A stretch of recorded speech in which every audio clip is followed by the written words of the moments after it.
SmartB Sports Update Podcast is brought to you by Optimum CBD. For all your rest and recovery needs, CBD products are your best bet. Go to optimumcbd.store to order now. Free delivery on all orders over $99. You must be over 18 to order. I use Optimum CBD products personally for my rest and recovery. I train 6 days a week in Jiu-Jitsu, as you've probably heard on the SmartB Sports Update Podcast. I teach, I train, I compete. And without Optimum CBD products, I wouldn't be able to do it. Optimum CBD for all your rest and recovery needs. How you going, Dan?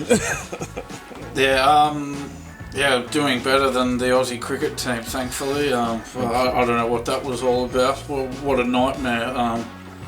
So I sort of thought we'd start today by, going into a bit of detail. There's obviously quite a few angles out of a humiliating 295 run defeat like that.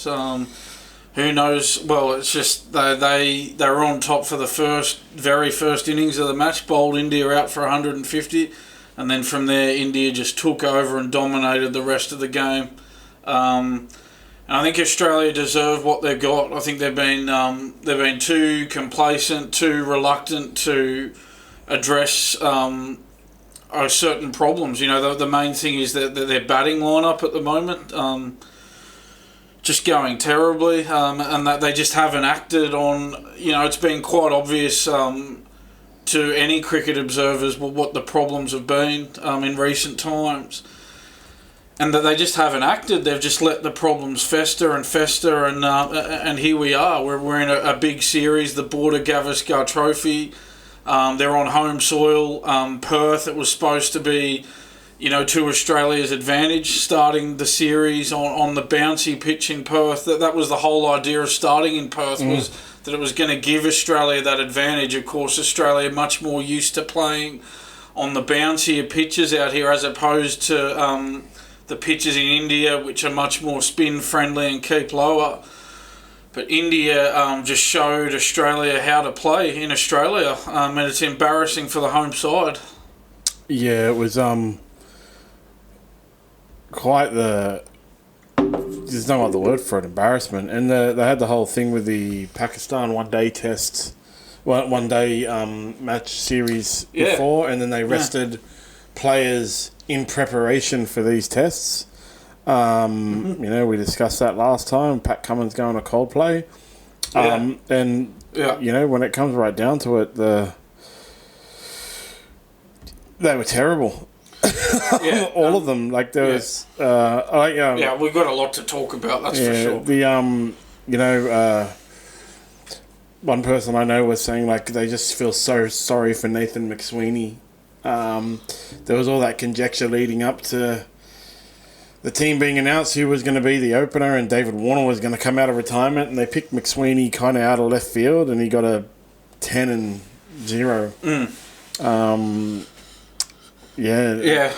Well, I mean, you mentioned Pat Cummins there. Now, you mentioned that he decided he'd rather go to the Coldplay concert than play in that third and deciding ODI against Pakistan. And he just showed no leadership in the field in that second innings. India piled on that huge score in that second innings. I think it was 6 for 487 declared. And there was no spark about him, no inspiration. He wasn't looking to inspire his teammates. He wasn't leading from the front. He looked flat. The rest of the team looked flat. You sort of go, look, does this guy even want to captain his country? I mean, it was a humiliating defeat, and a lot of commentators said, how brave he was deciding to go in as night watchman on day 3. Well, I mean, he didn't do his job. His job was to stay there until stumps and protect Labuschagne, and not only did he not do his job and stay there until stumps, but he also got out and exposed Labuschagne, and then Labuschagne got out as well. So not only did he not do his job, but even the batsman he was supposed to protect didn't even last till stumps either. Yeah. That was just one of many issues. Cummins' field placements in that second innings that they left a lot to be desired. It looked like he was just going through the motions. It looked like the team were going through the motions in that second innings out in the field. Yeah, and there's nothing to walk away with it. Like, you can. Travis Head had a good second innings. On the first day when India won the toss and elected to bat. Yes. And we were just sitting here watching it going, what the hell is going on? How stupid could they have been? And it looked like the theory was proven, like they had made the bad choice. And then when they were all out for, was it 150 in the first innings? India were, yeah. Yeah, and then we thought, now Australia is obviously going to run away with it here. And then it was just shocking what happened. And then did it justify India? Did India actually end up picking right, And it was such a weird thing to do as it was, to win the toss and elect to bat, and then in the end they were right. But was it just because Australia was so poor that it wouldn't have made a difference anyway? Would Australia still gotten all out for, was it 104 in the first innings? If India had won the toss and elected to bowl? Because they just didn't look like they were trying. Yeah, I mean, Marnus Labuschagne, his form, it's a real concern now. So this is he's averaged just 13.66 across his last 10 innings in tests. In those innings, he scored 10, 1 not out, 3, 5, 1, 2, 90. That's clearly the outlier. 6, 2, and 3. So he's in a real. You sort of go. I mean, they've got to be making a move on him, don't they? I would have thought. I mean, this is a thing that the golden rule in sports journalism is to never write off a champion, and that's why you're reluctant to say that. That him and Steve Smith might be done, but I mean, we've got to look at the recent form guide, and it just doesn't look good for either of those players. They could come out and make us all look stupid for the rest of the series and score a bunch of runs. But you'd have to say at this stage that that's a highly unlikely scenario, given what's happened in recent times. And with Labuschagne, in that first innings with his batting, it wasn't just that he scored 2. He scored 2 off 52 balls. Yeah. He made no... And a lot of the time you don't pay too much attention to the number of balls in tests, but he just made no attempt to put any pressure back on the bowlers. 2 from 52. There were no attempts to score. You got to put the pressure back on the bowlers. He didn't do that. He was just occupying the crease for 52 balls. He got 2 runs and he got out. Yeah, and that kind of sums up all of Australia. If they were out there for a long time, they still didn't score any runs. If they were out there, most of them were out there for a short time. It was really weird on the 4th day as well, where it looked like they'd gone into ODI mode. It's like they were like 4th day. They knew they were going to lose it, and they went into ODI mode. I mean, they were never going to be able to hold out for a day and a half. No, it was never going to happen. To go for the draw, but that was obviously at that point that was the best option. The best option wasn't to go into ODI mode and try and score They needed to score 500 runs. Yeah. They were never going to do that either. No, but it's easier to defend out, as I said, it was never going to happen for a whole day and a half, given the form of Bumrah and the Indian attack. But that was surely the tactic they should have gone for. We're screwed here, guys. We're never going to do it, but let's just try and go for the draw. Yeah, instead of trying to chase down 550 runs. Yeah, I mean, they were always going to be up against... I mean, they lost the game when they only made 104 in reply to the 150, and their second innings bowling, 6 for 487 declared. That's where they lost the game in those 2 innings. There was always going to be a bridge too far in that 4th innings. But then Labuschagne in the second innings, then he couldn't even make it to stumps on day 3. He lasted 6 minutes at the crease. Couldn't even make it and he had a night watchman. Pat Cummins was his night watchman. had a night watchman. Cummins gets out, and then even after the night watchman went in and got out, he still couldn't make it to the end of day 3. That just shows how horribly out of form he is. And he overthinks it too much. He's just confused himself to the point where he doesn't even know what he's trying to do at the crease anymore. There's no intent, there's no purpose there. He's just surviving as long as he can. And then getting out without troubling the scorers. Yeah, and like where to from here is the real question. You have Marnus Labuschagne, you have Steve Smith, who are in terrible form. You got to feel really bad for Nathan McSweeney in his Test debut. He kind of did come out of it with to left field. He wasn't really in the conversation, and then that was the guy they went with. And no knock on him, but we discussed it at length. There was no one, and he was the guy who got it. Well, at least now Cameron Bancroft has just scored 100 in a Sheffield Shield game, so finally somebody is showing some signs of form. You'd have to think, it was tough for McSweeney, especially, he fell twice LBW to Boomerang. Boomerang was just on fire, moving the ball a mile. Very, very tough initiation to Test cricket. But I guess from McSweeney's point of view, you'd think maybe he gets one more chance. And if there's another double failure, well, I think he's going to find it hard to keep hold of his spot there. And with Steve Smith, can they drop Steve Smith? Can they drop Marnus Labuschagne? It's one of those things where you're getting into the desperate times. We were talking about it all last year. Like, it's hard to drop champion players because at any minute they can become a champion player. Yeah, that's the thing. They can always make you look silly. They're one innings away from making you look silly. But how long can you hold out for? This is the thing. At some point, you've got to make the call. How long do you leave it? And we've got a home Ashes series next summer.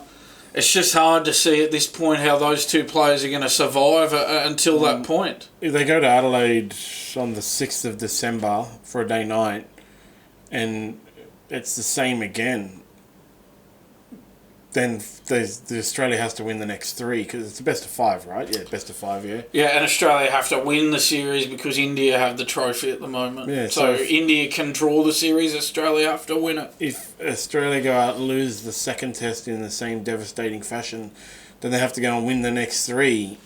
It doesn't look like there's a solution because even dropping Steve Smith, Marnus Labuschagne, all the other people who went badly, Usman Khawaja, Nathan McSweeney, there aren't players to replace them. This is the whole problem, isn't it? While you hang on to players for so long, it's not only that you've hung on to them for too long, you've also robbed whoever was going to come in of that experience they would need to come in to the team in a situation like this. And that's the problem, because these two have been, you feel as though they've both been kept in the team for too long here. And so now, because they've had so much experience, nobody else has come in and been able to gain any experience. And so it has that snowball effect, this sort of thing, when you hold on to players for too long. It's not like they can go out and just chuck a bunch of people in there and make their debut. Like, it's just not done. And that's right. They'll have to... and that shot that Usman Khawaja played in that second innings, what was all that about? What a ridiculous shot to play, given the situation of the game. Just got himself out with that top edge. That was bizarre. I thought the Australian players were too friendly towards the Indian players as well. Mitch Marsh had this fist bump with Rishabh Pant out in the middle. So... Mate, you're playing against him here. You're not there to be friendly with him. You're not there to be friends with him. I don't care if they were IPL teammates. In this setting, you're not supposed to be friends with him. You shouldn't be fist bumping him out in the middle. Even Nathan Lyon was more interested in the IPL auction than the game on the weekend. He even asked Pant, where are we going in the auction? He was more concerned about the IPL auction, Nathan Lyon. So they were far too friendly. It was as if are the Australian players too scared to upset the Indian players because they're worried about their the IPL auction? Are they worried about upsetting Are they worried about upsetting the Indian authorities because of the IPL and the IPL auction? Is that why the Australian players are so soft towards the Indian players now? Well, now the IPL auction is over. Hopefully they can get over it. Well, you would hope so, wouldn't you? Yeah, a whole bunch of them missed out on. There's like an end of an era kind of thing in the IPL auction where a bunch of them missed out on. I don't really pay that much attention. I just got like third-hand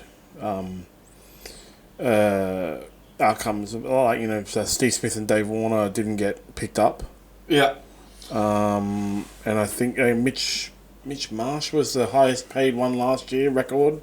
But now he's dropped, like, he got bought for like half or something as well. So not good timing that Australia put in that performance while the IPL auction was going on. Yeah.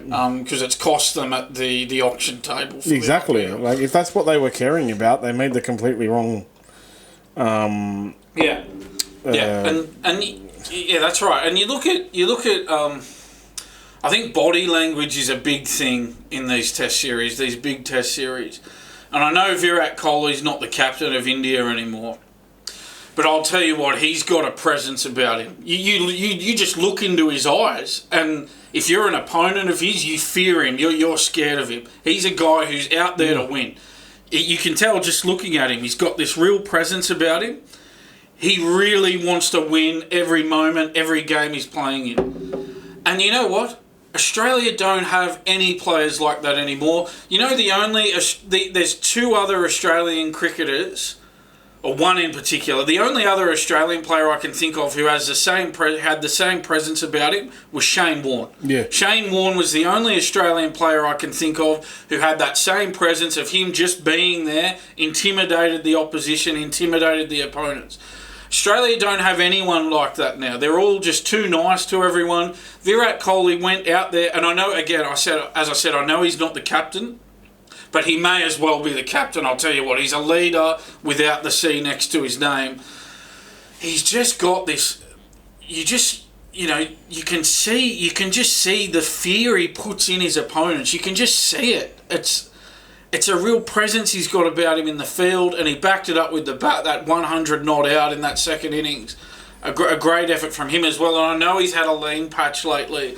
I know he's struggled for form, but he turns up to play in the big games against the big teams. He really wanted to win that game. You could tell by looking at him, looking at his body language, and you can't say the same about any other Australian player. None of the Australians look like they want to be there. That's basically it. Like, they don't look like they want to be there. And as I said before, like, they had their rest because they played too much. But that was more about, again, like, they didn't want to be there. You know, it seemed like from people looking in, it just seems like none of them want to be there. There's too much IPL or T20s, auctions and money to be made. And I can't remember who it was last year around this time. We discussed some Australian player that was playing in 14 T20 leagues throughout the year, whatever it was. Like, there's too many of them. It's not about needing to rest, to be honest. If they need rests, they need to rest from those high-paid T20 competitions, not from the Australian team. The international cricket is the most important cricket, and either Australia needs to pay them enough to make them motivated to play for Australia, or they need to stop them from playing in all these like really rich T20 organisations. Because you know, like Dave Warner is still playing. You know, he's retired, but he's still playing in like 48 T20 leagues. Yeah. Well, not the IPL, but he's still playing in a bunch. Yeah. Is he playing at the moment in the BBL? The BBL's on right now. I think he is. BBL starts on December 15th. I think he will be. Yeah. Will be playing in the BBL. So the BBL is like the second highest paid T20 cricket competition in the world with $2 million salary. Yeah, I think it's a big gap between the IPL and the Big Bash, like 10 million equivalent or something, and then $2 million for BBL. But you know, they're getting paid like hundreds. The thing with it is those salaries don't sound that big, but those competitions only go for a month. You know, so these cricketers, Australian cricketers, and cricketers from all around the world, but Australian cricketers are travelling around to, 10 different T20 competitions, getting paid $100,000, $200,000 to appear in each one. And so they're making $1 million a year.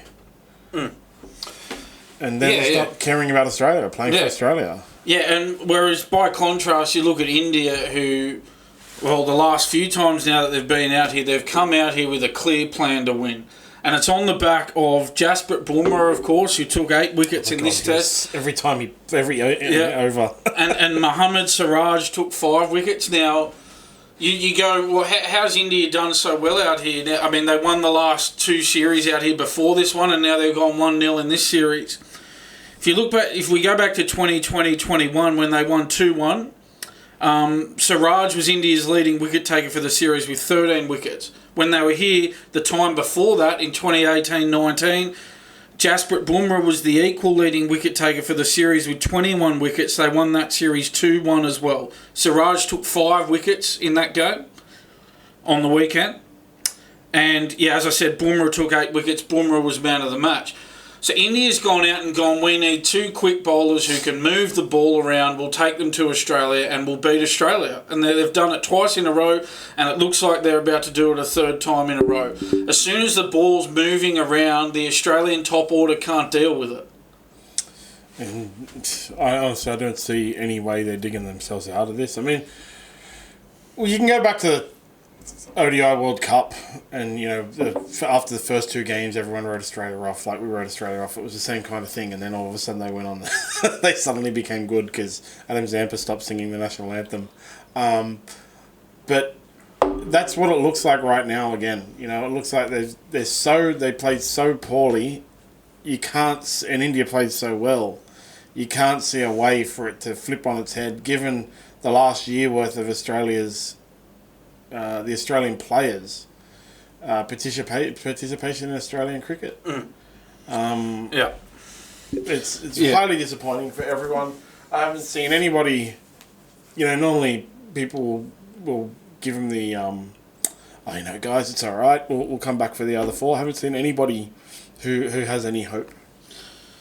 Yeah, and the Australian top 4 scored a combined 29 runs for the match. That's the lowest amount in Australian Test history. 29 runs for the top 4 batsmen across the Test match. That's just not good enough. It's absolutely. It's just hopeless. For a Test match. It's hopeless. It's okay if it's like that for a T20 because next match they'll get 70. T20 is just a hit and giggle, isn't it? Yeah, exactly. What's the solution? They bring in Glenn Maxwell and just screw it because he can. When you're down by 500 runs, Glenn Maxwell might hit 5 centuries. That's what I was saying. Like on the 3rd day to one of my friends, I was like, there's no Glenn Maxwell in Test cricket that can come out and save you and win by hitting 5 centuries. There's not something like that. That stuff happens in T20s, in ODIs. It doesn't happen in Tests. Tests are a team, really, like this form of cricket where the whole team has to put in. You can't all be averaging 10. You all have to be averaging 20. They all have to put in. They all have to be averaging 30 across the board, the whole team. Not all going terribly. There's not a thing in Test cricket where one guy can come out and save the day, honestly. Because it's just not feasible. Well, I mean, Travis Head got runs in that second innings, but that it was too little, too late. They were never going to chase down that total. He's not going to hit 5 centuries. And look, good on Travis Head. I mean, he showed a lot more than any of the other Australian batsmen did. But yeah, it was too little, too late. They need a lot more than Travis Head if they're going to come back and be any chance in this series. Because in ODIs, the team will put up 400 or something like that, and then you get 8 outs for 10 balls, 10 runs each, and you're at 80. Sorry, in ODIs, I'll put up like 250 or whatever, and you'll get your first 8 out for 80 total runs, and then some guy can come in and do a 100, get a century, and save the day. Or if they're Glenn Maxwell, they can hit 2 and save the day. In T20s, it's the same. The team will put up like 160 score, and then you go into bat and your first 8 guys will get out for nothing, and then somebody can come and knock 100 off 37 balls. This is a fluke, right? But in Test cricket, you can't have a guy run down 500 runs. because that's the target they put up. You know, they have so long to do it. They can put up 500. So you can't have it. There's nobody in Test cricket that's going to be a single man hero. Travis Head can run out and come out and hit 89. Yeah, well, he could have scored 200 and it would have been enough. Yeah, it was irrelevant. That's what I mean. Like, you need multiple players to score those 89s, those 100s, those 200s to be the. It's never going to in Test cricket. It's never. You know, Travis Head single-handedly saved the day. It's always this partnership. Set it up so Travis Head could finish it off. You need multiple people, and that's the unfortunate thing. Like, it's irrelevant that Travis Head hit 89 as the best batsman. Was it 89? Best batsman for Australia, because, as you said, like, it's too little too late. Yeah, it was all over before that fourth innings. There were some interesting comments from Josh Hazlewood at the end of the third day, and this was probably...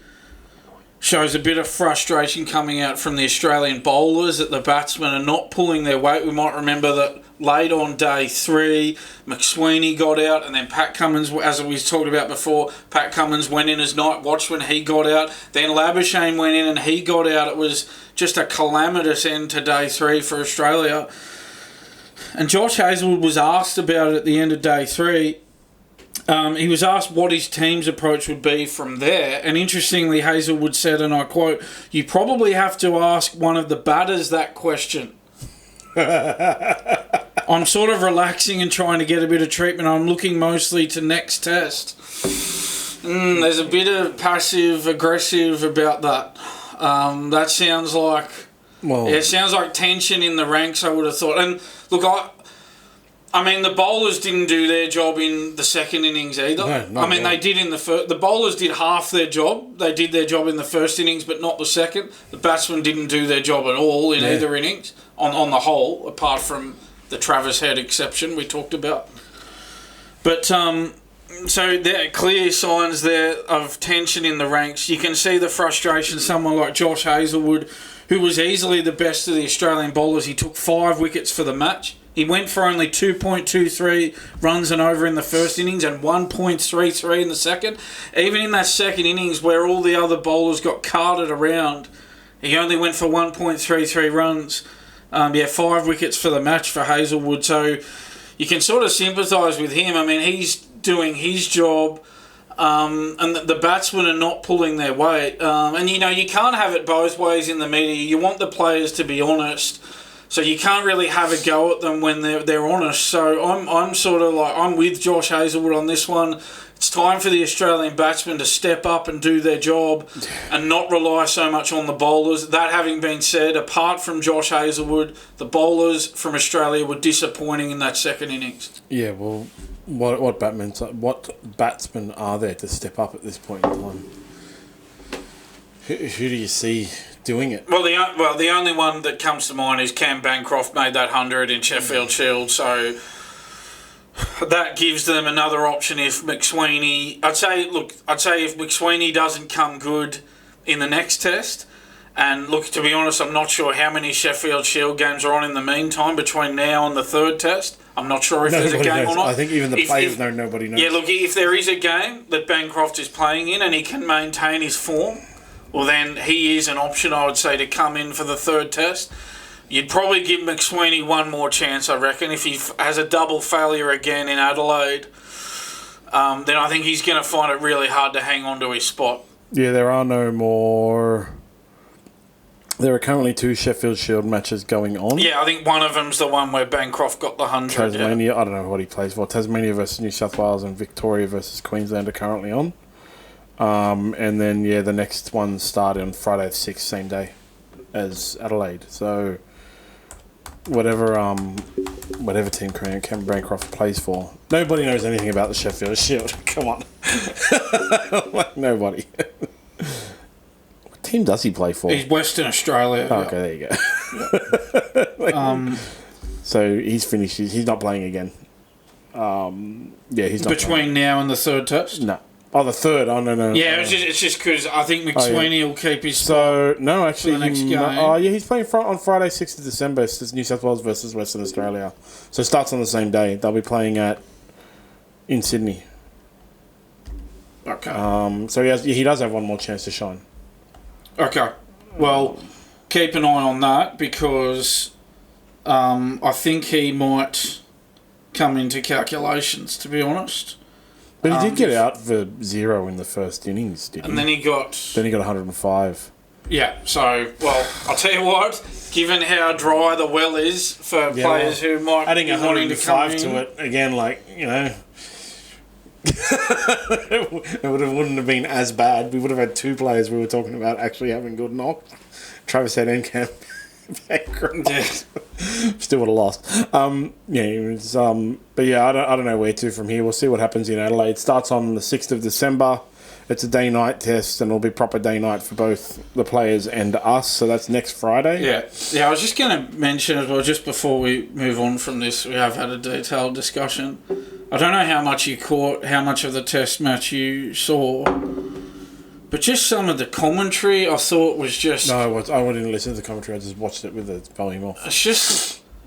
Like David Warner in commentary, he called Pat Cummins Pat Cummings. Like, David, you played with him for his whole career. You should know that it's Pat Cummins, not Pat Cummings. Like, seriously? Seriously. And Adam Gilchrist in the commentary... You know that line where you say, "Oh, he's not Robinson Crusoe," like he's not the only one. Adam Gilchrist said Robinson Caruso. What? It's Robinson Crusoe. It's David Caruso's son. He's not talking about Robinson Crusoe, right? He's talking about David Caruso's son. It's just I just found a lot of like people like. Like Brett Lee and Mike Hussey, it's just so boring, the commentary. Well, we need more entertaining commentary. And Justin Langer on Channel 7, it was just terrible commentary. I did listen to some of the Triple M with Dan Ganine. So he's a shot caller for Triple M. Yeah. I thought that was all right. I was only listening to the shot calling, really. I wasn't listening to the conversation. But yeah, I don't really watch cricket with the... There's no good modern commentators in my mind for cricket, to be honest, that I know of. I'm happy for somebody to comment and tell me if there are. Kerry O'Keefe's really good on Fox. Is he still doing it? Yeah, he is. Okay. Yeah. Like, he's funny and he's informative. He's entertaining. But it's not on Fox, right? Oh, so the tests aren't on Fox yet, so you don't get any... Oh, no, they are. Oh, are they? Yeah. Oh, is it on Channel 7? It's on both, yeah. It's simulcast, yeah. Okay, cool. But, well, we don't actually, in our office, our IP address is blocked by Foxtel and KO and stuff for some unknown reason. They think we're in Indonesia. Yeah, put it this way. Yeah, I think on the whole, like Fox do have some good commentators, like Mark Waugh's really good, Kerry O'Keefe, as I mentioned. Like Harsha Bogle, he's really good. But yeah, just like Mike Hussey and Brett Lee, I mean, we just need a bit of personality. Just a bit of spark, you know. Just liven it up a bit. We talked about it last year. Like Test cricket is kind of boring. You know, it is. It's slow. Yeah. So there are times in the game where you need the commentator to liven it up because it goes through some dull patches. When nothing's happening, you need an entertaining commentator. So yeah, I just watched it without, and I only listened to a bit of shot calling on Triple M on the way home and stuff. But I turned it off because it was pathetic. Anyway, next test starts on 6th of December in Adelaide. Yes. Hopefully Australia can do a little bit better. But onto our typical rugby league and our best friend. Well, the 2025 full draw has now been announced. Yes. Surprisingly, perennial best draw holders, the Sharks, have been hammered this year. And the Raiders, according to everyone, have taken the Sharks' spot as having the best draw. Yeah. But that doesn't change anything. Ricky Stuart's already bringing in the excuses. So I'll just point out that foxsports.com.au did an article ranking the 2025 NRL draw from the easiest to the hardest for all the teams. Yep. And they've deemed that the Raiders have the easiest draw of the 17 teams. That was their calculation. Yeah, they really foxsports.com.au. The Raiders only have 10 games against sides from last year's top 8 and only 4 against last year's top 4. So you could have 8 against the top 4 if you play them all twice. They've only got 4. So they've got the least... Well, that's the least number of games you could have against the top 4. They play all of them only once. So this is their draw for next year. They play the bulk of their games, 14 of them against the bottom 9 from last season. So this is their draw. They have 7 games against the bottom 4 teams from last year, as opposed to just 4 against the top 4. They also avoid playing any of last year's top 6 teams twice in a huge boost. Huge boost. But Ricky Stuart's not happy about it.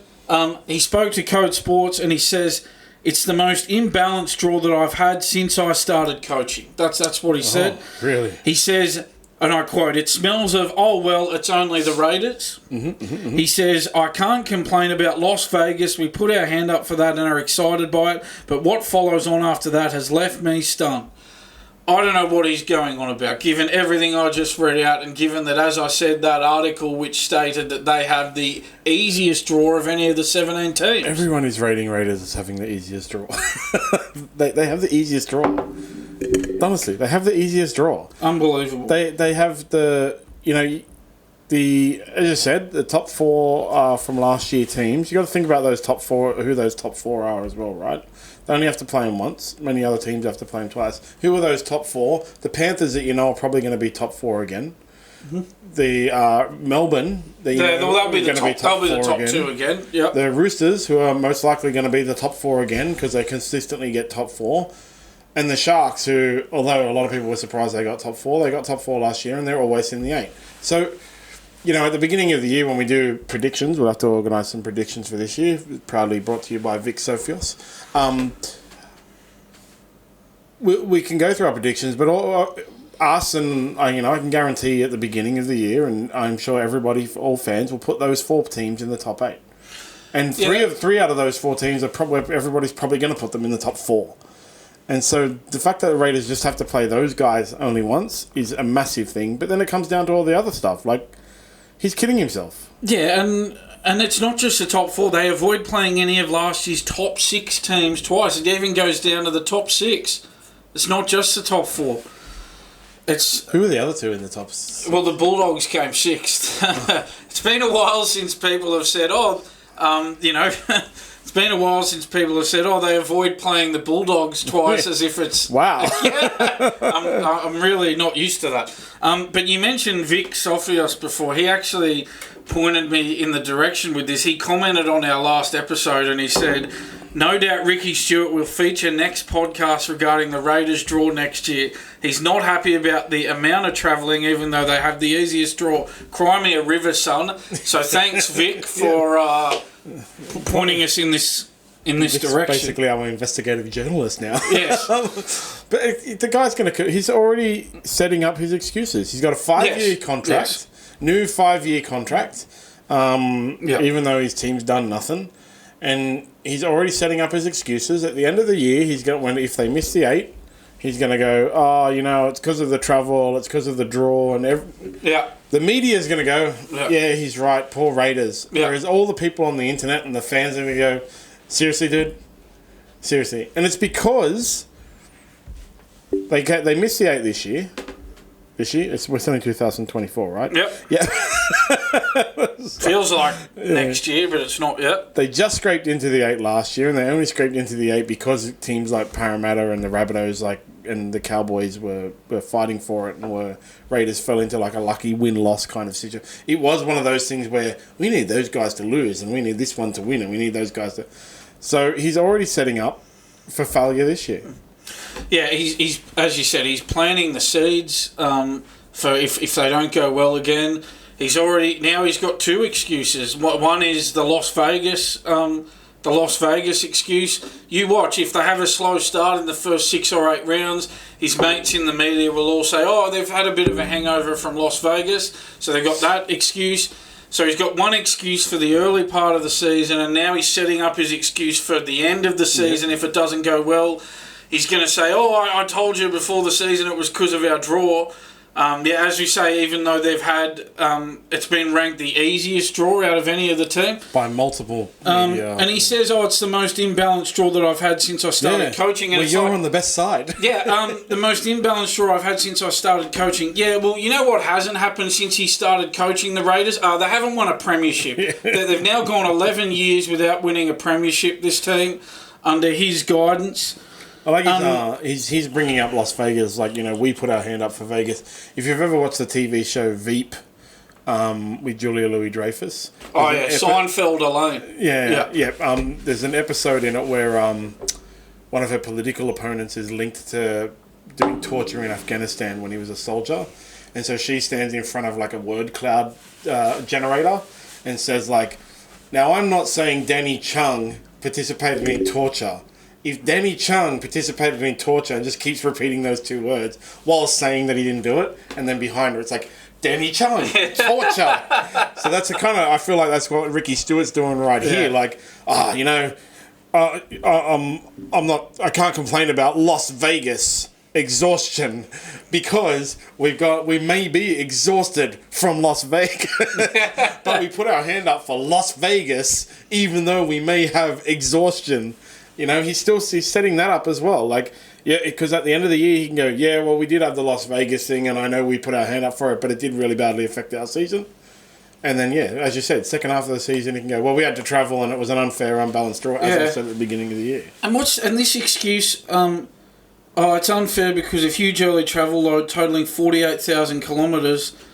So, they are going to Las Vegas. I mean, it is on the other side of the world. I'm pretty sure the bulk of that...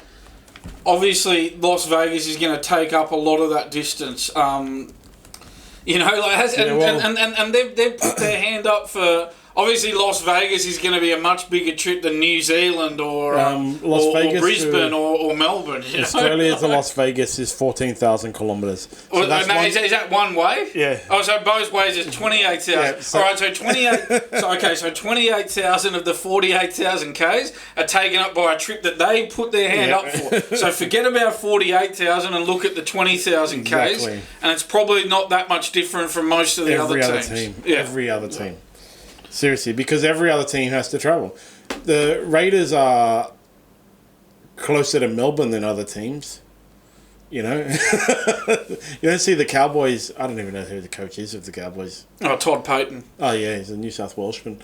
So Gordon Tallis saying we don't want any New South Welshmen coaching our Queensland teams is a bit...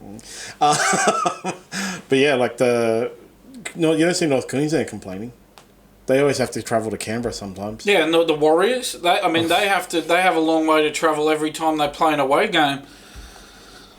So this is the Raiders. They're a team on the slide. In 2022, they went out in week 2 of the finals. 2023, they went out in week 1 of the finals. 2024, they didn't make the finals. They haven't won a premiership in the 11 years he's been there. All right, so he's blaming the draw for 2025. What, was it the draw's fault in the other 11 years that he hasn't won a premiership to that? No, they weren't as imbalanced. So the Cowboys, I love to use the Cowboys as an example, right? They have to travel to Sydney 1, 2, 3, 4. Oh no, Queensland. 3 times. 3 times they have to travel to Sydney in the opening 6 rounds. Mm-hmm. So that's 6,000 kilometres. They have to travel to Brisbane, which is 500 kilometres or something from their home base, and they have to travel to New Zealand. So they're already at around 10,000 kilometres in the first half of that. So it's the same thing, man. Yeah. All of them have to travel. Yeah, I mean that's you pointed it out. Sydney to Las Vegas, 14,000 kilometres. So 28, I will say, Canberra, same thing. Makes no difference. Yeah. So 28,000 kilometres accounts for 48,000, accounts for most of that 48,000 kilometres they're talking about. Exactly. And they chose to go to Vegas. They didn't have to. They put their hand up for that. They didn't have to go. Every team has to travel that far, man. And Ricky Stuart's just setting up his excuses as he does.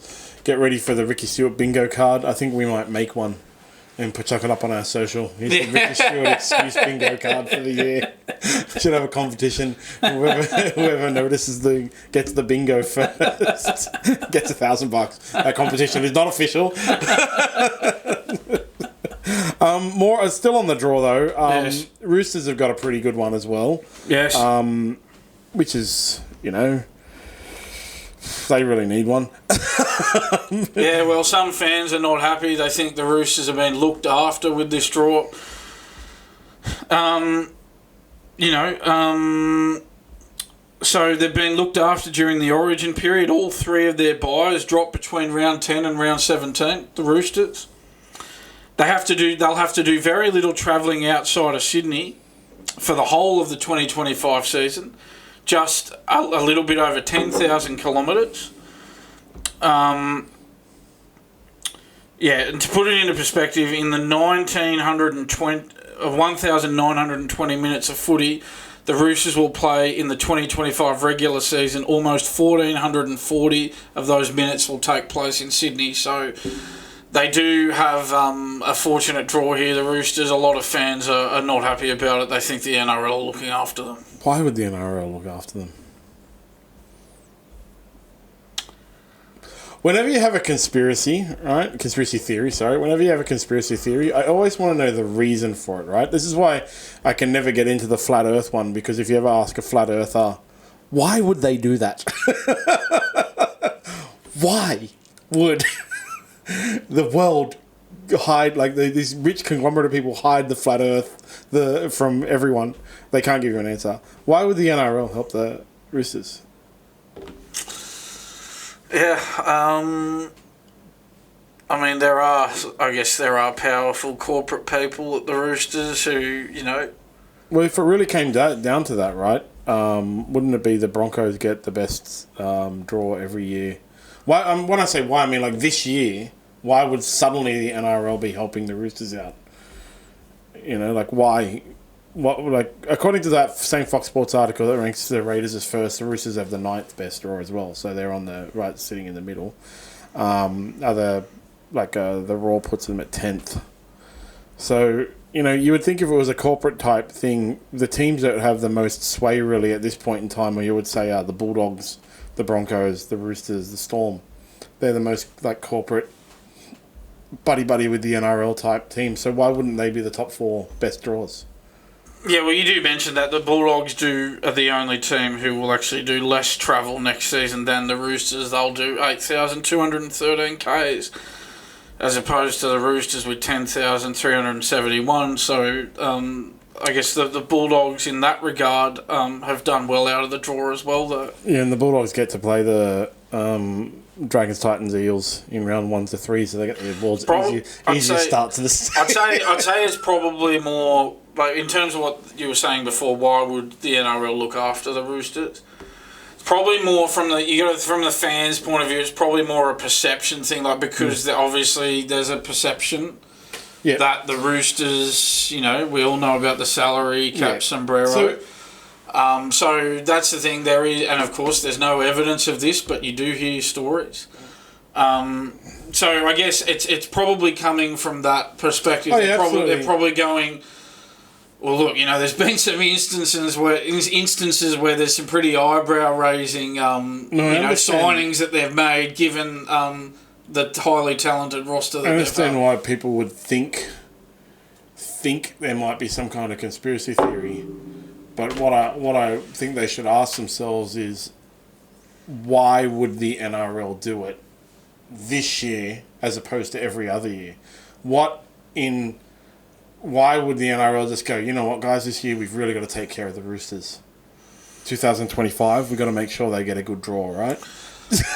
Yeah, look, you're never going to keep everybody happy either. Well, the way the draw is stupid. It's 100%. That's the perfect thing. You're never going to get everybody happy, and you know why? It's because the draw is so stupid. It's because you play some teams twice. Sometimes you play the same team twice in 3 weeks. The only way to make the draw so everyone is happy is to either play every team twice or play every team once. And then the only way to prove that it's fully random is to do hand-drawn thing out of a bowl live on television or something. That's why I thought, and I mean, it's not going to happen now, but I thought the best number of teams that the league had was 14, because then you'd play 26 rounds, you'd play against everybody twice. Yeah. And that was the fairest draw. And now we've got 17 teams. It's soon to be, 18, 19, 20 by the looks of it. And so the more teams we get here, the more this draw is going to be bent out of whack, because they're never going to play against everyone twice. If they do get to the point where they play everyone once, then you're still going to have complaints about, like, why do we have to play the Panthers at home, and why do the Rabbitohs get to play the Panthers away? So the Rabbitohs are at home against the Panthers. So you're still going to have that. It's not fair because the Roosters get to play Melbourne, the Panthers, and the Sharks, the last year's top fours, at Roosters home, but the Rabbitohs have to play them all at the other team's home. As you said, the only way to make the draw completely fair, where nobody could ever argue with it, is to have a situation where you play every team twice, and one at home, one away. No. And even then, you're going to have the Origin issue. It's like, these teams get... So, Origin has to be at the end of the year, so every team is off. Or every team has to have the buys on Origin. And even then, you're probably going to have things like, if you had every team having a buy, be like, it's not fair because the Roosters had to play the Panthers before Origin, and so all of their players are really tired, and all this nonsense. I just can't see why the NRL... And it's such a broken draw. But yeah, as I said, the travel is one thing, but the Fox Sports has ranked Roosters as 9th best draw. I think the Raiders have got everyone's sick of hearing Ricky Stuart complain, so the NRL's rigged it for the Raiders this year. Well, that's why he keeps complaining, because he knows he gets results out of it, because the NRL have got no backbone. I don't understand why he would complain, except as I said, set up his... Again, I'll say it again. Foxsports.com.au ranked the 17 teams easiest to hardest in terms of the draw, and they deemed the Raiders to have the easiest draw of the 17 teams, and their coach, who hasn't won a premiership for 11 years, yet somehow miraculously keeps getting re-signed on long-term deals, seems to have something to complain about. Can I just, in that Fox Sports article as well that you're talking about, Ricky Stuart is the only coach that is quoted. Why is he quoted and the other team's coach not quoted? Yeah. I know it's from Code Sports or whatever, but surely other coaches had words about it. Why didn't they go out and find a quote from every coach? They knew who would bite. Yeah, exactly. But the Roosters, I don't think there's anything in that, really, but, There's probably... I highly doubt that they've actually sat down and gone, let's help the Roosters here. Yeah, imagine that boardroom meeting. Yeah, it's not... I don't think that has happened here. It's more a case of, we look at their salary cap history, and it's just something that's built up over time from a fan's point of view, I think, this one. But, yeah, obviously... that they haven't sat down and had meetings about how we can make this better for the Roosters. I think if that was to come out, well, that'd be something else. Imagine that boardroom meeting. Who do you think we should take care of? Yeah, that'd be. We could take care of the Roosters. We could take care of the Panthers. Put your hand up if it's the Roosters. If that happened, it'd get out somehow. Yeah, for sure. It'd get out. Still on the Roosters, and we talked a lot for the last few weeks. About Brandon Smith. Yeah. No one wants him, and I think that's a fair call. Yeah, well, the Raiders, they've ruled themselves out of signing him. They've said, no, we won't be going after Brandon Smith. No, we're not interested. That's a quote from Raiders CEO Don Furner. That was in response when he was asked, about whether they would potentially want to sign him. So... And, this comes after Brandon Smith made those comments about Ryan Papenhuyzen. He said that Ryan Papenhuyzen was fragile. He'd missed too many games in recent times. He said, and I quote, "I don't think the Storm, undervalued him. I think if you look back the last 3 years, he's played 15-odd games. We can't continue to pay this guy $1.1 million when he's playing 30% of the season. He's small and fragile." So he's had a dig at Ryan Papenhuyzen. That got some people at the Storm's nose out of joint. He also had a dig at the West Tigers for disrespecting coach Benji Marshall. Remember how they returned to training underdone for pre-season training? Smith said, "If I'm Benji Marshall, geez, I find it disrespectful on the players' behalf," and that's a quote. 3 wooden spoons in a row, a new coach, and you're going to come back out of condition. That's another quote. I think Brandon Smith really just needs to... cancel his podcast. Yeah, maybe just take a bit of a break from the podcast and stop slinging or throwing stones at others here. He needs to really look in his own backyard at the moment and focus on somehow getting a deal with another club rather than throwing stones at everyone else on his podcast. My thing with him is I just don't think he's a good hooker. Like, I wouldn't put him in the top 12 hookers in the league. But that just shows that the coaching brilliance of Craig Bellamy, doesn't it? When he's under Craig Bellamy at the Storm, he looks $1 million. Yeah. He goes to another club. He's not the same player. And when he plays in the back row, he's really good, I think. It's like the main thing I find about him is he's got slow service from dummy half, which is really important as a hooker. I don't think he has a kicking game, which again is like in some teams, depending on how you play, is really important for a hooker. And then you have the whole thing where he says stupid crap in the media and he gets photographed with white powder, and the Roosters don't want him anymore, and other clubs are not gonna. He might be off to the Super League next year. Yeah, his contract finishes this year, 2025. Yeah, it's not 2025 yet, John. And he does have that ACL injury as well that's going to keep him out. He's not going to play all next year, and then the Roosters probably aren't going to re-sign him, and then he'll be off to the Super League because no club wants him. Because of those kind of things. Like, he's just not had the best form at the Roosters, and he just has his podcast where he talks crap about every other team. That's the thing. I mean, it's one thing to talk badly about, people like Ryan Pappenhausen or the West Tigers and everything.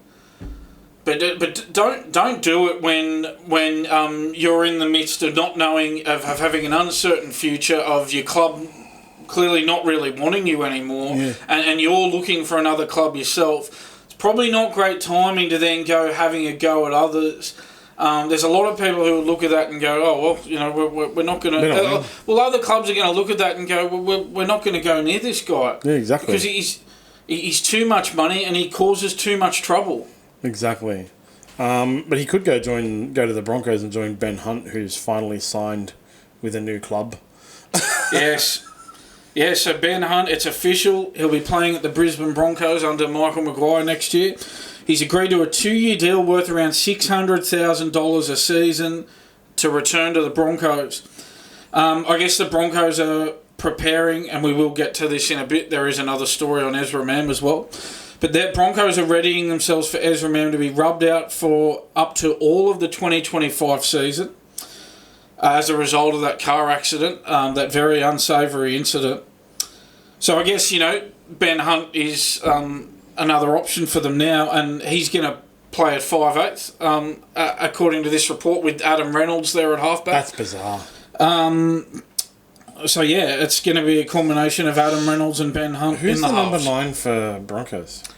Well, it was Billy Walters, but we're sort of not sure. Yeah, it's Billy Walters. Surely you would I guess with his dad no longer the coach. Surely you would watch play this space. Ben Hunt at 9 and Adam Reynolds at 7. Adam Reynolds and Ben Hunt are not... both of those players, both really good. Ben Hunt obviously underachieves. Adam Reynolds is a premiership winner. Yep, Souths in 2014. Yep. But you think of that combination and you just immediately think, well, there's going to be a clash there. Their play styles, their control, their the way they manage the game. Surely you put Ben Hunt at hooker. Well, I guess this is the problem now that they have with Ezra Mam. With Ezra Mam, it looks like he's going to be rubbed out for the whole season. If Ezra Mam had have been there, well, that would have been your perfect scenario. Would have been, Ezra Mam at 5'8", Reynolds at halfback, Ben Hunt at hooker. I think, and we were talking about it with Mitchell Pearce the other day. I think number 9 is Ben Hunt's best position, because he doesn't have that stress of being the boss of the side at number 7. and he can play a bit more off the cuff and sort of play what's in front of him a little bit more. Kick from dummy half. Yeah, just doesn't have to think about it as much, and I think that works in his favour. Straight up, I think if Ben Hunt is at dummy half, you're going to get a whole stack of 40-20s from dummy half. That's what I envisage with Ben Hunt at dummy half. Yeah. It's just sudden shock. He's going to look up, he's going to see backs out of position and then kick a 40-20. Yeah. That's the kind of thing that he can do. He's going to kick, he'll be able to take that option from dummy half to kick early if the side is under pressure and he sees someone out of position in the back, and that's definitely his best position. They have Josh Rogers at the Broncos who can play 5'8" for Ezra Mam. We'll have to see what happens. But yes, he has signed with the Broncos. Titans missing out, pretty upset. I think there was a lot of gamesmanship that went on in the media with his agent and with other clubs during this thing. I don't think the Roosters were ever really serious. I don't think the Dogs were ever really serious about taking Ben Hunt. I think there was a lot of media in there. Agent leaking stuff to media and things like that. Yeah, and look, the Broncos, they need to be wary of this signing because he only had one finals appearance at the Dragons, and that was way back in 2018. Yeah, first time. This is not a player who, and I mean, he'll have some help at the Broncos. At the Dragons, he probably didn't have a lot of help. But this is not the player who gets your team into the finals on his own. He's not that player, and his record suggests that. So at least they're getting him for much less than what he was on at the Dragons. I think he was going to be on $950,000 at the Dragons. He's only going to be on $600,000 a season at the Broncos. So they are getting him at a cheaper price, and they had to. There's no way they were going to pay $950 for him. Crazy. So this is what they need to be careful of. Is he the player who's going to help them to a premiership? Well, it remains to be seen. I'm not so sure that he will, to be honest. Yeah, me too. Still on the Broncos, as you mentioned, Ezra Mam. This is dumb. I saw this. But anyway, Michael Maguire has gotten Ezra Mam to go and do some real work. Unpaid work on a job site. Obviously to try and help him mature and grow up a little bit. But what do you think? Yeah, I don't know. I'm a bit like you. I sort of look at it and go, well, you're either keeping him or you're not, right? And if you're keeping him, then what's this all about? I know Michael Maguire's a hard taskmaster. I know he's trying to instill a bit of discipline in his players. And look, for someone like Ezra Mam who's going through a difficult time, I mean, self-inflicted, but he is going through a difficult time, it's probably good for him to have that structure of having to go to a building site every day and do some work as opposed to just sitting around at home and not doing anything and thinking about, I guess, the terrible incident that he got himself into. But I sort of look at it and go, You can't have it both ways. Like, you've decided to keep him when you really shouldn't. I mean, if Josh Addo-Carr got sacked from the Bulldogs, then Ezra Mam should have been sacked by the Broncos. They've decided to keep him, so I don't think you can have it both ways. You can't keep him and then go, oh yeah, but we're going to make you work unpaid on a building site. Yeah, it's like he's still getting paid. Yeah, so this is the thing. Yeah, it's like if he was like Todd Carney going after work, was it Todd Carney went and worked at a pub at Atherton, whatever, or Jake Friend going to work in a sandwich shop. That was all. Both of those were organised by the Roosters, and both of them, the Roosters didn't pay their $500,000 a year salary. Ezra Mam's at a building site surrounded by apprentices and tradies on building site wages and getting $1 million a year or whatever the hell he's on now. It just seems like another one of those PR. It was Josh Addo-Carr who did work on a trade site. Yeah. Coincidentally, there were photographers there. Yeah. It just happened to be people taking photos at that time. It just seems like another PR stunt to me. You can say all you want, Michael Maguire ordered Ezra Mam to work unpaid on a job site, but it just seems like the Broncos marketing department went, get him out to the job site, and it'll show that he's working on himself. Because I was at an event recently, a rugby league event, where there wasn't a single person I spoke to who didn't think Ezra Mam should be sacked. Every single person thought Ezra Mam should be sacked. Yeah. And if he wasn't Ezra Mam, if he was a fringe player, they would have sacked him. And they're keeping him because he's a superstar. 100% of the conversations led by the other person were Ezra Mam should be sacked. The only reason they didn't sack him is because the NRL would have allowed another club to pick him up. And that's a problem. That's a problem. Yeah, well, the Bulldogs have had to suffer the consequences of that. They sacked Josh Addo-Carr. And he himself, his salary would have taken a bit of a hit, but he's just gone to another club. Yeah, he's gone to the Eels. The Eels, yeah. Speaking of the Eels, they've also assigned themselves one of the best backs in the entire universe. Yes. One of the best centres to ever be born, and one of my all-time favourite players, Mark Gasnier, has joined his ex-teammate Jason Riles on the coaching staff.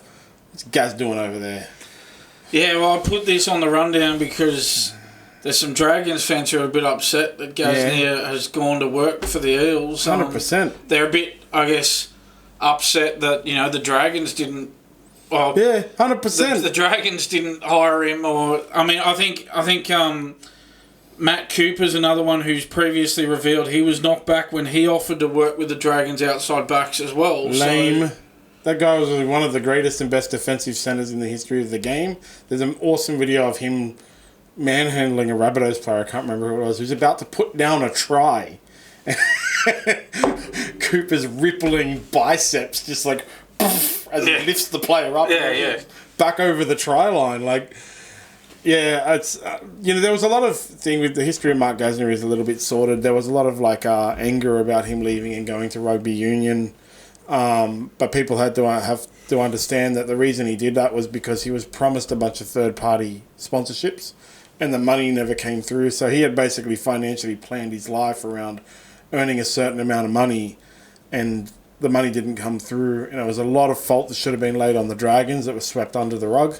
So he went off to the pink team in French rugby to earn basically double the money over the course of a couple of years to recover that money that he had lost out on. Then he came back, and Wayne Bennett obviously did some dodginess with the salary cap to underpay him for 1 year, then release him a year early and pay him all that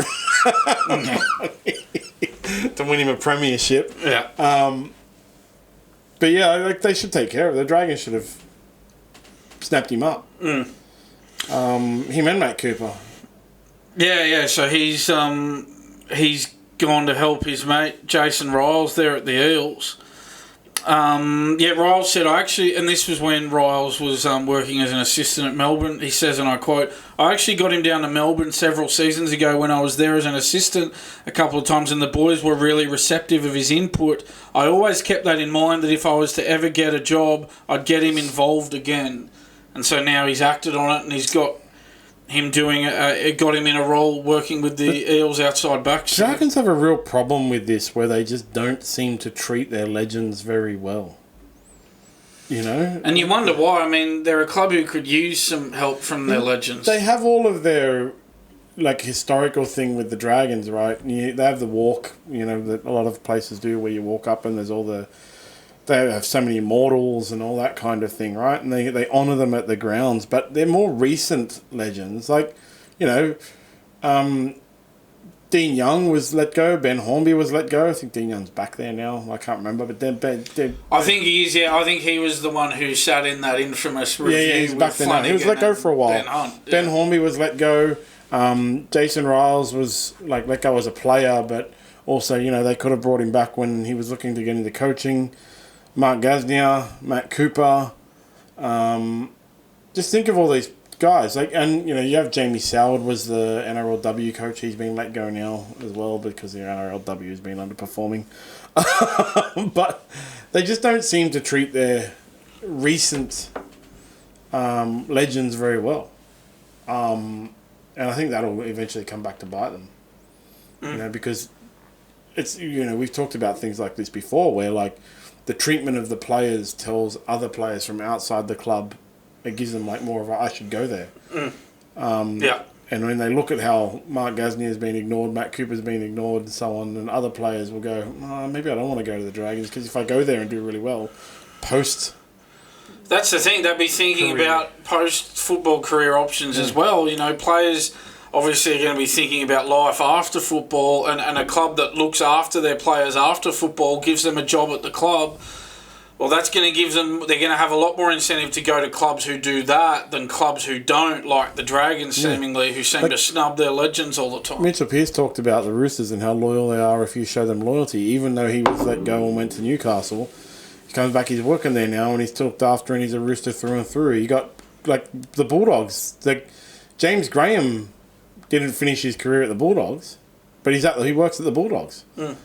Even some players who left the Bulldogs on bad terms. Willie Mason's back now. Yeah, exactly. Willie Mason left on bad terms. He left mid-contract to go to the Roosters, and that was at a time where, there were tensions were high between those two clubs, and they were bitter rivals. He left to go to the Roosters, but he's back there now. I think since Phil Gould's been back there, Sonny Bill Williams, who left in even worse fashion than Mason. At least Mason got a release and then left. Sonny Bill just got on a plane and went to France out of nowhere, didn't tell anyone, and he's even gone back there now to help while Phil Gould's been ex-legend kind of thing, or he's kind of giving talks to the players. And it is like a really disappointing thing from a fan perspective, as well as like I just think like, as I said, like what are these players going to think? Like just on Ben Hunt, I'm just reminded actually one of the conspiracy theories floating around that he's been offered post-career work at the Broncos as well. And so again, like when you're trying to attract players, even if what are you going to think? Even if the Dragons do say to you as a potential player, and we'll give you a post-career work, you look at it and go, yeah, like you did Mark Gasnier, who is a legend of your club, premiership winner, scored one of the greatest grand final tries in the club's history. He's one club man. Are you going to look after me like you did with him? Like Ben Hornby, the guy who captained the team to their first premiership in 30-odd years or whatever it was, 40 years, like you looked after him? Oh, yeah. So it is like a hard thing to see as a fan because we want those players to be looked after. I've talked before, I don't like that old boys thing where it's just they have a job just because they're an old boy and they're mates with the things. They have to actually contribute. But if they want to contribute, let them contribute. Yeah, that's right. And I think Phil Gould at the Bulldogs has been another one who's big on... He's big on like looking after your club legends, and he's also big on like Phil Gould's whole I think philosophy is that, and he did that to a degree at Penrith as well. I think his whole philosophy is, well, if your club's going to be successful, a lot of it has to come from within. It's got to come from you got to have a good junior base, development of your own juniors, players who are loyal to your club, who want to do well for your club. That's how you build a successful club. Of course, recruits help, bringing players in. They help, tie things over here or there. But at the heart of it, you need good juniors, good development, a good base of your own players who love your club. And I think this sort of taps into that as well. Yeah, absolutely. On the whole, you need that those solid foundations, good junior base, looking after your legends, helping your legends post football. Yeah, 100%. It's very disappointing. If Mark Gasnier actually approached the Dragons and said, I want to do some coaching or mentoring, the Dragons should have said, yep, sweet. If it was bad, you let him go. You still keep him in some capacity as but come to the games. What nobody wants to see is Mark Gasnier, one club man, wearing an Eels polo shirt. No Dragons fan wants to see that. Yeah, they're gonna have to get used to that, unfortunately. And finally, on rugby league, more players get to use the All-Stars game as their suspension so that they can return early. Talked about this last week with Latrell Mitchell getting his free suspension, and now Josh Addo-Carr is looking to use the All-Stars game as part of his suspension. Yeah, that's right. Josh Addo-Carr wants the All-Stars game to count in his ban. He was handed a 4-match ban by the NRL this year. Now, if the All-Stars game counts towards the ban, then the former rep star will miss the opening 2 rounds against his other former clubs, the Storm and the Tigers, but will be free to play the Bulldogs, coincidentally, on March 23, his first game for the Eels. If he were to be able to use the All-Stars game in his suspension, his first game would be against the Bulldogs in round 3. Now, I don't know if Josh Addo-Carr should have been allowed to use that finals game as part of the ban. He voluntarily stood down from that game. Yeah, that doesn't make any sense. He voluntarily stood down from the game as to not distract the team. The NRL didn't stop him from playing. He could have played, but he voluntarily stood down. Why was he allowed to use... My issue with it, almost even more so than the All-Stars game, is why was he allowed to use that finals game as part of his ban when he voluntarily stood down? Yeah, that's kind of bizarre and doesn't make any sense. That's it's another example of the NRL just being too soft on these matters. Yeah. That doesn't make any sense. No. There's no way you can use mental gymnastics to justify that. No, well, it was a 4-game ban, and they're saying that if he uses the All-Stars game, well, then he'll only be banned for the first 2 rounds this season. So that means that he was able to use that finals game as one of the games in the ban. Well, that's just... He voluntarily stood down. He has to be allowed to use the All-Stars game as part of suspension because Latrell Mitchell did. Yeah, well... So there's no reason why he shouldn't be allowed. Yeah, well, neither of them should be allowed. Yeah, but exactly. If you're going to allow one... See, they've opened this Pandora's box now. If they're going to... As you said, if they're going to allow Latrell Mitchell to use it as part of the ban, well, they need to do the same with Josh Addo-Carr.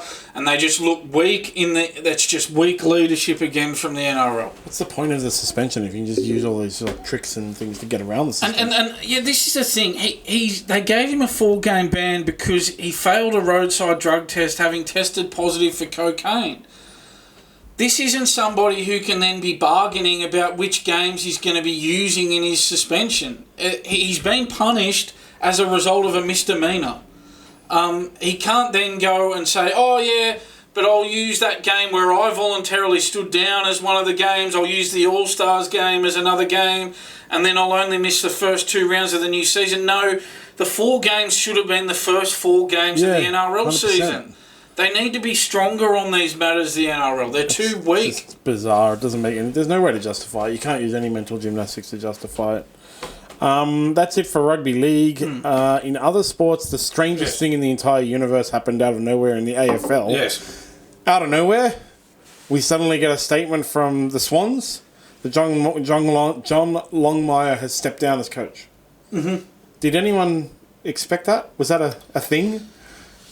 Yeah, I'll tell you what, there's part of me that thinks that grand final loss was so bad, that 60-point loss to the Brisbane Lions in this year's grand final. There's part of me that thinks that was just so demoralising for the club. And that was their second huge grand final defeat in 3 seasons as well. And I think it was 4 straight grand final losses for the Swans as well. So I think somebody said to him, I don't know, but just from the outside looking in, it just feels to me as if somebody said to him, look, that was just so bad that you've got to go. Wasn't the last one they lost by 80 or something though? The one in 2022. Yeah. Yeah, it was a huge... I don't have it in front of me, but it was a huge margin in the 2022 grand final. They lost to Geelong. They lost by a very big margin, yeah. It was 133 to 52. So if you were going to step down, air quotes, step down because of a bad grand final loss, surely you would have done it after the 80-point one. The 60-point one was pretty bad, but they did look really bad in that thing. But it was just... Yeah, I mean, it was that sort of a loss where you sort of looked at it and went... Yeah, and after 14 seasons at the Swans as head coach, I believe he's going to stay on at the club in a new role. Yeah. To be honest, I don't know about that. I'm not sure about that. It's even weird. I think if coaches finish up, I think they're better off just leaving. I don't like this coaches staying on in another role. It is AFL. Who was the coach last year? They were like, yeah, but he's going to play an extra game. Going to coach one extra game. And it was Adam Simpson. I am? Yeah. I'm doing what now? Yeah. And then, but we want him to flip the coin. You want me to what now? Yeah. Because there was a situation a number of years ago where it was Eddie Maguire at Collingwood put in this succession plan where Mick Moldhouse was going to hand over to Nathan Buckley, and then Moldhouse was going to become the director of coaching. And that turned into a farce because I think Moldhouse won a premiership and then made a grand final. And with that record, all of a sudden, they were saying, see you later, Mick. I mean, what coach gets moved on after winning a premiership and then making a grand final in 2 straight seasons? And so Moldhouse at the end of it went, look, I'm not staying on to be coaching director. Like, what is this? I want to stay on as coach, and you're telling me to move on and become the coaching director. AFL does coaching bad, coaching dismissals bad, but it's no better than the NRL with their let's re-sign Ricky Stuart but get rid of Brad Arthur. So it was weird. It was out of nowhere. No, I didn't see anything coming. There was no discussion or anything on the internet. All of a sudden, it was just like, okay, guys, I don't want to play anymore. I'm out. And it's just weird. Have they named a new coach? Yeah, Dean Cox. He's been Longmire's assistant since 2017. He's going to take over on a 4-year deal. And yeah, John Longmire stepping into a new role as executive director, club performance. Bizarre. Yeah, well, it'd have to be removed from the head coach. Would need some space. I think the new head coach, Dean Cox, would need to be given some space there. I would have thought. See what happens next year. Davis Cup's over. I've got a few stories on that. Yes. People have been critical of Lleyton Hewitt over the team selections as Australia lost. I don't think Australia was ever going to win. So yeah, look, I mean, I'm sort of a bit each way on this. Look, there's been criticism of him. Firstly, for picking Tanasi Kokonakis to face Matteo Berrettini. Look, I think that's harsh because Berrettini only won 7-5 in the third set. I mean, Kokonakis won the first set, lost the second, and lost 7-5 in the third. That could easily have gone Kokonakis' way. I don't think you can hold that against Hewitt. But, I mean, the decision to play Alex de Minaur against and I know we've got our thing about Jannik Sinner, and I've got that as a separate item next. So if we just leave that to one side for the moment, we'll get to that in a minute. You know, the problem is that Alex de Minaur, and I know Alex de Minaur's had a great season. He featured in the ATP finals. He's had a very good season. That top 8 event at the end of the year. But he just doesn't match up well against Jannik Sinner. It's not a good matchup. He gets overpowered by Sinner. He doesn't have a game to challenge Sinner. And so from that point of view, I sort of look at, there's 2 other players who could have come in. Jordan Thompson, I don't think that would have worked. He's the same type of player as de Minaur. So I've got no issue with him leaving Jordan Thompson out. I do have an issue with him leaving Alexei Popyrin out, though. Popyrin is a player who could have challenged Jannik Sinner. He actually has a 1-0 head-to-head record over Jannik Sinner. Popyrin's had a great year this year. We might remember he won the Canadian Masters 1000 title. Alexei Popyrin would have been more chance of beating Jannik Sinner than Alex de Minaur. His game matches up better against Sinner than de Minaur's does. De Minaur is a counter-puncher. He's not an aggressor. You need an aggressor like Popyrin to challenge someone like Sinner. So, and this is the thing, Sinner completely owns de Minaur. He's got a 9-0 head-to-head record against him. So this is the thing, sometimes you have to look past, just purely the rankings and go, well, who matches up better? Who's gonna give us our best chance of winning against Jannik Sinner? I think that Alexei Popyrin would have had more chance. So I didn't agree with that decision by Hewitt. And he's got to be careful. We know how close he is to de Minaur. He's got to be able to separate his personal relationships with the players. And, obviously I love Lleyton Hewitt, but he's got to be able to separate his personal relationship with the players and look at, who's a better chance of winning the tie for Australia? Yeah, like tennis is your game. I just follow it on the peripherals, and I didn't watch any of their matches, but everything you just said sounds right to me. Look, we'll get to Jannik Sinner. I just wanted to make it a separate item because I know we're going to... The only reason that Alex de Minaur lost to Jannik Sinner is because he's on steroids. That's it. All 9 times. All 9 times. Every single one of those times. I don't... When was the last time Australia won the Davis Cup? 2003. Yeah, it's so long ago. I think... And we don't have players... Where'd they get to this time? They made the semi-finals, lost to Italy. Yeah. I don't think we have the players to win the Davis Cup, and I think the semi-finals is a pretty good result for me, as I said, as a peripheral thing. Yeah, and look, I'm not saying that Popyrin would have beaten Sinner. He probably wouldn't have, but I just think he probably would have had a better chance. Unless Popyrin's on a whole bunch of steroids.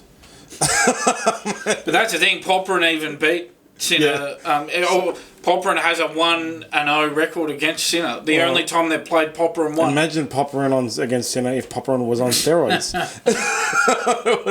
It would be a 6-love. But in the end, Jannik steroid man Sinner has led his team to victory over the Netherlands in the final. Again, I just put a star next to this win.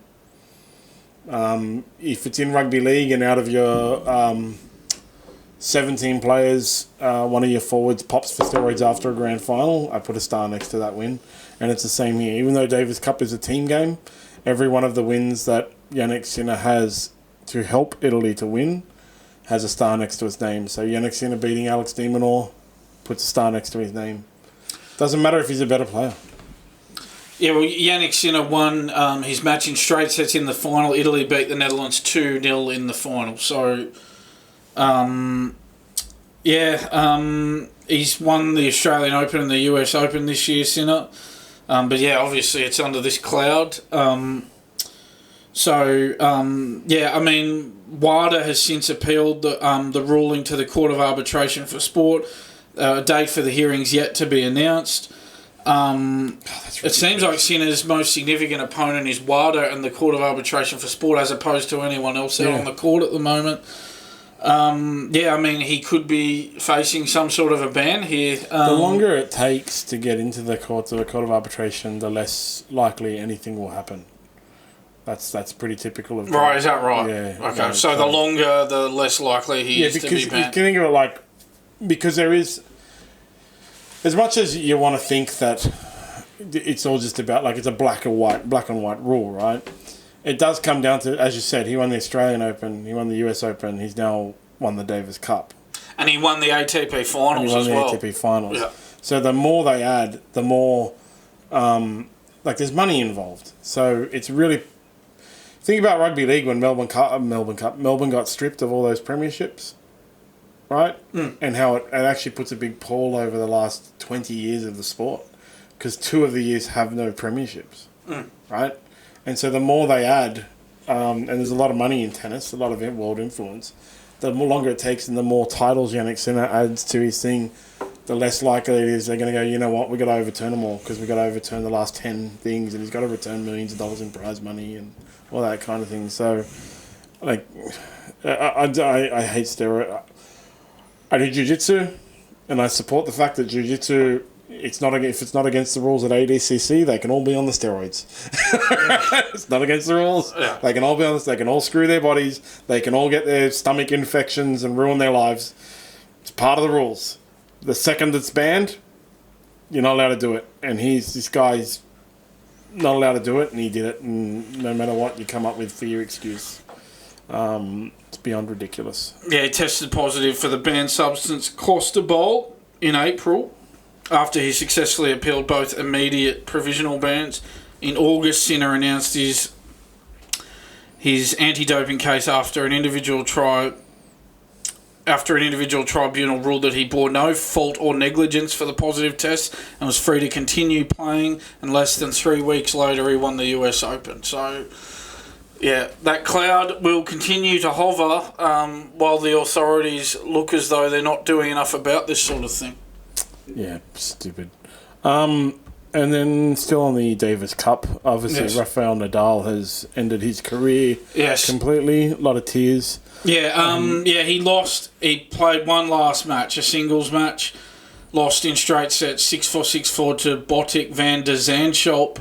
In the Davis Cup with Spain, losing to the Netherlands in the quarterfinals that put Spain out.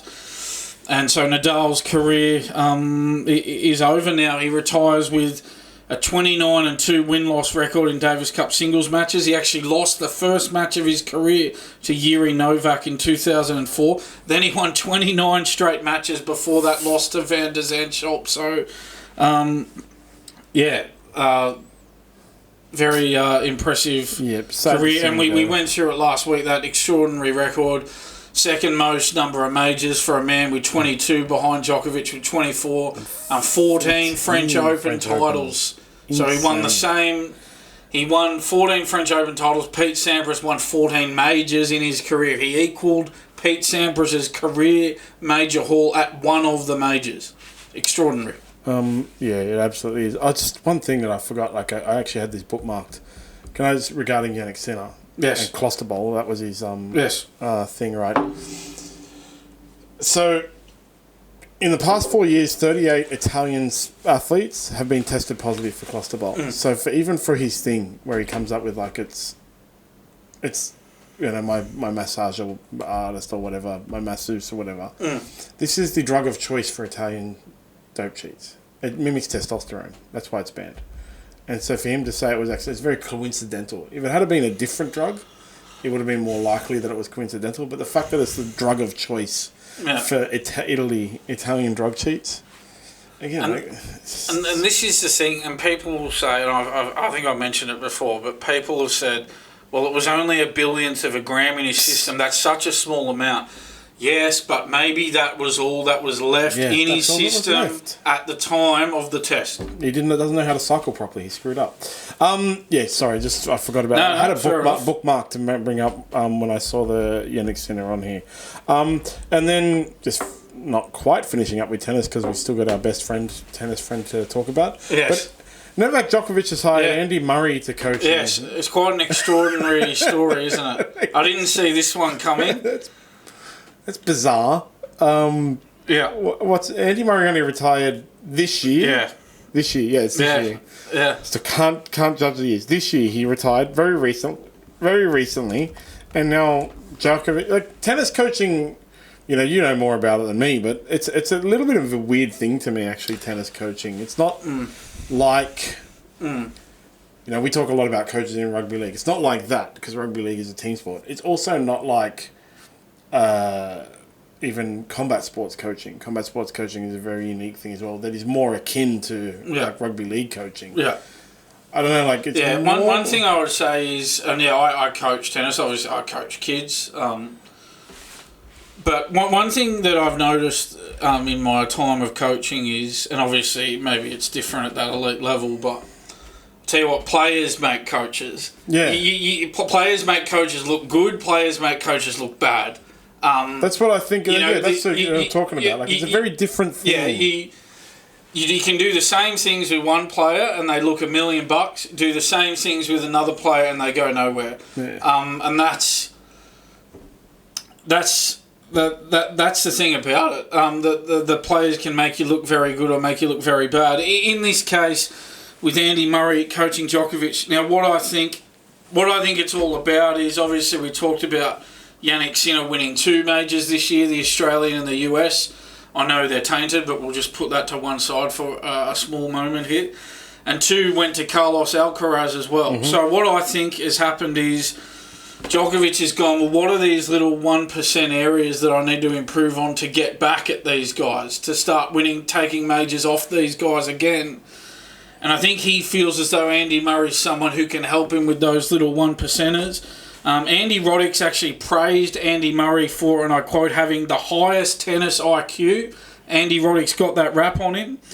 Andy Roddick highlighted, and I quote, that Andy Murray competed with these kinds of superheroes without the biggest shot on the court, without being the fastest one of them. Still moves great, but plays well from extended positions. He's a master of nuance. He's a master of scouting reports. He knows everything backwards. He's one of the most detail-oriented guys ever. Yes. So this is Andy Murray the guy who can deliver Novak Djokovic these little 1%ers that are going to give him the edge over Sinner and Alcaraz again? Yeah, maybe he can recognise the patterns in the players to be able to help Djokovic overcome them, because obviously he's got old legs now. He's such an old man. Yeah, he's 37. Yeah. He's practically a grandfather. Yeah, same as me. Yeah. If you lived in some New South Wales country town, he would have 3 grandkids by now. But maybe he's looking for those small tactics. Like, it's obviously ridiculous, but there's that Kirsten Dunst tennis movie with what's his name, Vision in it as well, where he beats the young up and coming world number 1 dude when Kirsten Dunst tells him you can tell where he's going to serve because he moves his foot this way or whatever. You know, those little things can help, I guess, if Andy Murray's can recognise those patterns. But then, yeah, that's right. But then I come back to what I said just before of there's only so much the coach can do. Yeah, exactly. At the end of the day, you've got a 37-year-old going up against two guys who are in their early 20s. Yes, and Alcaraz is like 21. I'm sure Alcaraz is early 20s. Sinner, I think, is he 23 maybe? I don't have it right in front of me. He's 23, yeah. Yeah. So that's the thing. At the end of the day, you've got a 37-year-old going up against a 23-year-old and a 21-year-old. Yeah. And there's only going to be so much that Andy Murray can do about that. Exactly. So, you know, one thing that I would say, though, is of all the players I can think of, I think Andy Murray is one who benefited the most from having the right coach. He couldn't win a major before Ivan Lendl took over as his coach. Ivan Lendl took over as his coach and guided him to 3 majors. So I don't know if there's something in that. Of all the players I can think of, Andy Murray benefited the most of any player from having the right coach. Yeah. And so will that translate in terms of Andy Murray now being Novak Djokovic's coach, or at least until the end of the Australian Open? So there might be something in that from Novak Djokovic, that of all the players you can think of, Andy Murray benefited the most from having a coach who was best suited to him.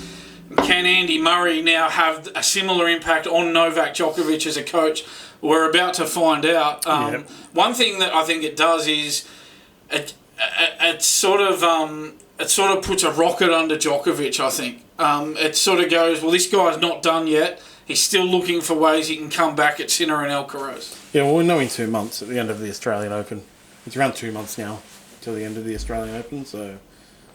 Yeah. It'd be the end of January, Yeah, so we'll know in 2 months if there's really any effect. And I think, in tennis, given the quality of Novak Djokovic's ability to play tennis, Andy Murray doesn't need to teach Novak Djokovic new things. No. He just needs to show him small things that Novak Djokovic can take on board. So if it is those small things like, I use the MMA kind of thing where you can go like, Robert Whittaker, everyone knows his pattern is like a 1-2 kick. Right, so when he throws it, it's devastating because it's a 1-2 head kick. So the 1-2 is setting up that head kick. But if you can learn to recognise when he's setting up that combination beforehand, if Andy Murray can recognise these patterns, like if Carlos Alcaraz's main shot was a 1-2 head kick, and then Andy Murray can tell Novak Djokovic when he moves his right foot to the right, he's going to throw his combination. Novak Djokovic can take that on board and put it in play on the court and maybe beat him. But we'll know. It's only 2 months away, We'll know. We'll know how much of an effect Andy Murray has on Novak Djokovic into just 2 months. Yeah, and it will add some intrigue to the tennis summer too. I'm looking forward to that. We've just lost Rafael Nadal. He's just retired. Unfortunately, we've lost him. But we've got this added intrigue of Andy Murray being Novak Djokovic's coach. And maybe that's a segue into our next item. We also have the intrigue of Nick Kyrgios saying that he's not going to play. I just can't see it, but he's got his podcast running along well. And Matthew McConaughey has recently been on. Matthew McConaughey's a weird guy, man. I mean, this is the thing. He's one of my favourite actors. I love that scene in Wolf of Wall Street with him and Leonardo DiCaprio. Yeah, the chest pumping. Yeah. I'm just upset that he's sort of validated Kyrgios by going on his podcast. He's a super weird guy, man. Really, he's a great actor, no doubt. Like the many movies that he's in that are absolutely amazing. Time to Kill. He's got that famous line from Dazed and Confused. And the thing I love about schoolgirls is I keep getting older, they stay the same age. That is like one of those things, like a pop culture thing that's just everyone knows from, who grew up in the 90s. Matthew McConaughey does it. There's there's a whole bunch of pop culture moments, like, Matt Damon was on David Letterman and he said, I'll do an impression of Matthew McConaughey, and it's like, I think in this scene I should take my shirt off. I gotta do it justice. But it sounds exactly like Matthew McConaughey. He's in a whole bunch of fantastic movies, but he's a weirdo. And apparently that scene in Wolf of Wall Street, apparently that wasn't even going to be in it, but Leonardo DiCaprio saw him doing that chest pumping when they weren't shooting, and he said, hey, that thing you're doing, let's put it in the movie, and they put it in, the chest pumping. And he's in, True Detective, which is one of the, season 1, which is one of the best TV shows around. But yeah, he's a full weirdo, man.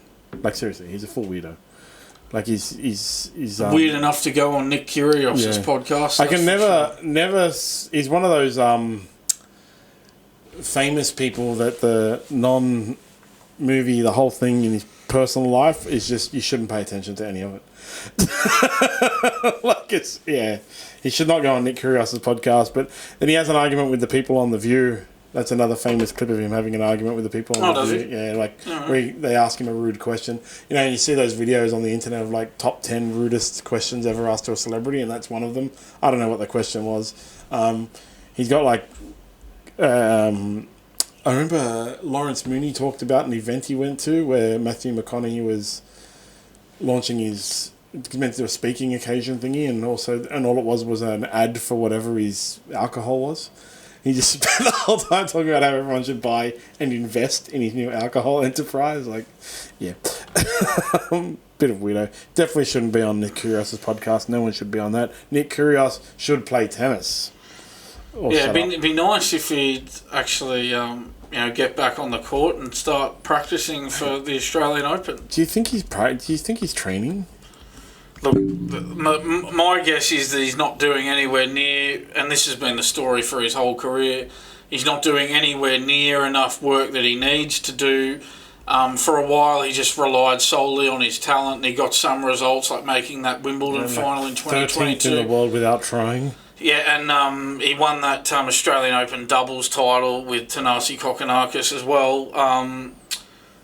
But talent only gets you so far, and once the injuries start to happen, once the injuries start to happen, you need to rely more on your work ethic to do the rehab to get back to where you need to get to. That's where someone who just relies solely on their talent gets found out when they get injured and they need to do the rehab and they can't be bothered doing the rehab properly. That's where someone like that gets found out. And I think even if he does play in the Australian Open, I can't see him going deep in the draw. Yeah, definitely not. He's probably going to get Djokovic as his first. With Andy Murray as part of Djokovic's coaching team, or the coach. And then Andy Murray's tips for how to be Nick Kyrgios is just make the weather warm. Nick Kyrgios will probably quit. Yeah, and I think, funnily enough, I think Andy Murray was the one guy who... Funnily enough, out of Federer, Nadal and Djokovic and Murray, I think Murray was the one who troubled Kyrgios the most as well. I think Kyrgios had more trouble with him than anyone else, so if anyone's going to have a bit of intel on Kyrgios, it would be Andy Murray, but I guess we are jumping ahead here. We'll see what happens with that. And just finishing up with another retirement announcement, one of the greatest Australian swimmers of all time, would you say? Yeah, well, absolutely. Emma McKeon, she's announced she's retired from competitive swimming.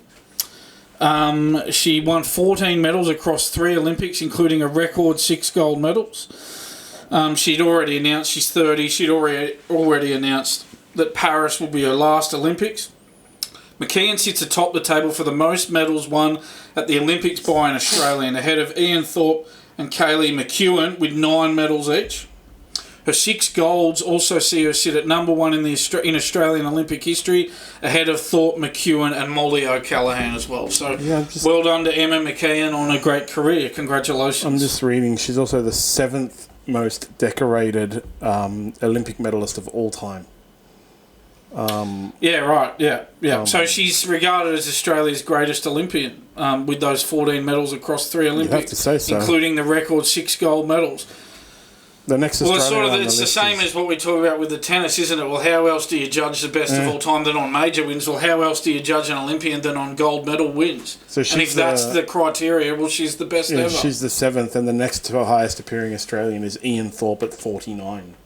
Yeah. So, most definitely. Is it 8-time world record holder? 3 currently holds 3 world records. So, amazing career. She's only 30. Yeah, I guess swimmers retire a bit earlier because they start younger and they get burnt out by the monotony of it. swimmers tend to retire early. Remember, Ian Thorpe retired very early. I think he might have only been 24 before he later came back. It comes down to the breathing, I think. As you get older, the harder it is to maintain that kind of level of breathing. Yeah. So, that's it for the week. Congratulations, Emma McKeon, has a great career. And let's get ready for some more terrible cricket next week. But we'll speak again before then, and we'll see what team they've named. Yes. And don't forget to shop online at optimumcbd.store. Orders over $99 get free delivery, and you must be over 18 to order. And don't forget to follow at SmartB app on all social media. Pre-register for the Smart Play Fantasy Sports. It's a unique twist on fantasy sports. Go to smartplay.smartb.com.au to pre-register and get one free entry. You win cash prizes every single game. Awesome. Have a good weekend, Dan. And Thanks, I'll see John. you on the flip side. See you next week. And buy producer chairs.